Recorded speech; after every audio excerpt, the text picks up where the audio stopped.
Bonjour à toutes et à tous. D'abord, vous demander de m'excuser de ne pas pouvoir être à vos côtés aujourd'hui et féliciter une nouvelle fois Ecoterre de l'organisation de ces rencontres. Une première rencontre sur les mobilités innovantes, c'est un sujet majeur. Un sujet majeur parce que la question des transports aujourd'hui supplante presque la question de la météo, tant nos concitoyens sont confrontés à un certain nombre de difficultés matérielles, difficultés en matière de stress, difficultés sur le temps passé dans les transports. Et il nous appartient, nous, puissance publique, à être en capacité de leur offrir des réponses. C'est aussi une question de santé publique, tant on peut accepter que les émissions liées aux mobilités, aux moteurs thermiques, n'altèrent à ce point la pollution qu'on trouve dans nos centres-villes, mais vous le savez aussi, qu'on trouve au cœur de nos vallées de montagne. On a également un enjeu sur cette question des mobilités qui relie les questions de développement économique par lesquelles on doit proposer de nouveaux modèles conformes aux attentes et aux transitions énergétiques, écologiques et de l'organisation de notre modèle productif industriel que nous devons relever.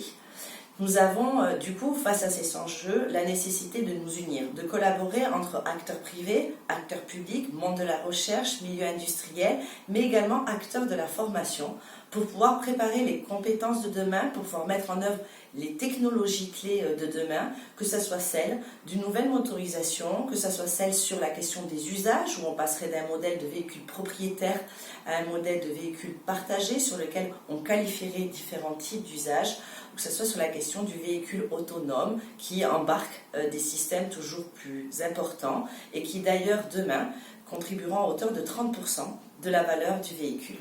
Bref, tous ces enjeux, vous les avez parfaitement ciblés, vous allez ensemble essayer de produire des solutions et je crois que c'est cela qui est attendu de nous. Au niveau de la région, nous contribuons et soutenons les différents clusters qui se sont inscrits sur les transports intelligents. Il y a le cluster Automotech qui est extrêmement actif sur ces questions-là, mais qui travaille bien sûr en collaboration avec deux autres clusters majeurs que sont Robotics Place et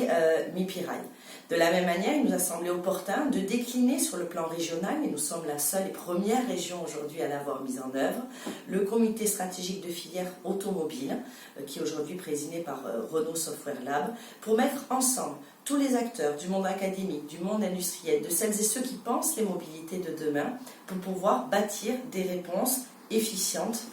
et qui soient en capacité d'être développées concrètement dans des phasages calendaires qu'on arrive déjà à anticiper. Sur la question des transports, il y a bien sûr la compétence première qui est celle de la région, celle du TER, celle pour laquelle d'ailleurs on a souhaité qu'Alstom, qui est constructeur donc à Tarbes, puisse construire la première motrice à base d'électricité hydrogène.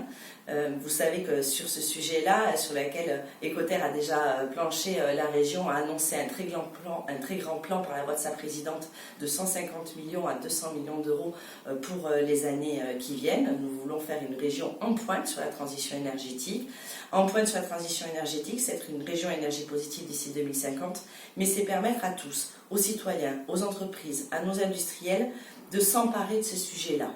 À destination de nos citoyens, au moment où la crise dite des gilets jaunes a éclaté, où la question des mobilités a été exposée et où on a lié la question sociale et la question environnementale, nous avons, nous, en région, proposé de mettre en place un éco-chèque mobilité pour favoriser l'achat de véhicules électriques issus du parc d'occasion, parce que les véhicules électriques neufs ne correspondent pas à la bourse de la majorité de notre population, et de favoriser aussi des aides pour l'achat de vélos électriques, alors même que l'État a supprimé ces aides il y a à peu près un an. Voilà des chantiers qui sont ouverts, qui sont extrêmement importants, les enjeux sont de taille, il en va de l'emploi, de la santé de nos concitoyens et bien sûr de la vitalité de notre tissu d'entreprise. Je vous souhaite d'excellents travaux et vous remercie de porter haut cette voie de l'innovation.